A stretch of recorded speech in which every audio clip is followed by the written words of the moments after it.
തിരുവോണം നക്ഷത്രം. ഈ വർഷത്തെ വിഷുഫല ചിന്തനയിൽ തിരുവോണം നക്ഷത്രം ആദ്യ ശൽക്കത്തിലാണ് ഉൾപ്പെട്ടിരിക്കുന്നത്. അതുകൊണ്ട് തന്നെ ഇവർക്ക് വിഷുഫലം ഗുണകരമാണ്. മാത്രമല്ല, 7.5 ശനികാലം കൂടി കഴിഞ്ഞതുകൊണ്ട് തന്നെ കൂടുതലും മെച്ചപ്രദമായിരിക്കുന്ന സമയമാണ് ഇത് എന്ന് പറയാം.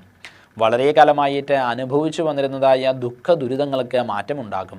നടക്കില്ല എന്ന് കരുതിയതോ മാറ്റിവെച്ചതോ ആയ സംഗതികൾ നടപ്പിലാക്കുവാനും സാധിക്കുന്നതാണ്.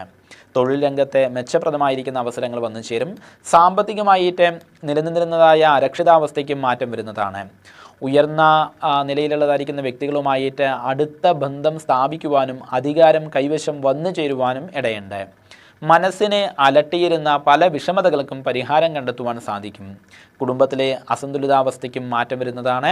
അകൽച്ചയിലായിരുന്ന ദമ്പതികൾ തമ്മിൽ യോജിക്കുവാനും ഇടയുണ്ട്. വിദേശയാത്രാ ഭാഗ്യം, സജ്ജന ബഹുമാന്യത തുടങ്ങിയവ ഫലമാണെങ്കിൽ പോലും ശത്രുക്കളുടെ ഉപദ്രവങ്ങളും ഒപ്പമുണ്ടാകും. അവർ സ്വഭാവഹത്യയ്ക്ക് ശ്രമിച്ചുകൊണ്ടേയിരിക്കും എന്നതുകൊണ്ട് തന്നെ അത്തരം സന്ദർഭങ്ങളിൽ പ്രകോപിതനാകാതിരിക്കാൻ പ്രത്യേകം ശ്രദ്ധിക്കേണ്ടതാണ്.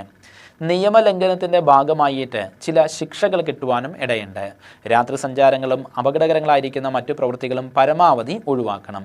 ദോഷപരിഹാരാർത്ഥമായി നരസിംഹമൂർത്തി ക്ഷേത്രത്തിൽ മാസം പ്രതി ജന്മനക്ഷത്രം തോറും അർച്ചന മുതലായ വഴിപാടുകൾ നടത്തി പ്രാർത്ഥിക്കുന്നതും നരസിംഹയന്ത്രം ദേഹരക്ഷയായിട്ട് ധരിക്കുന്നതും ഗുണകരമാണ്.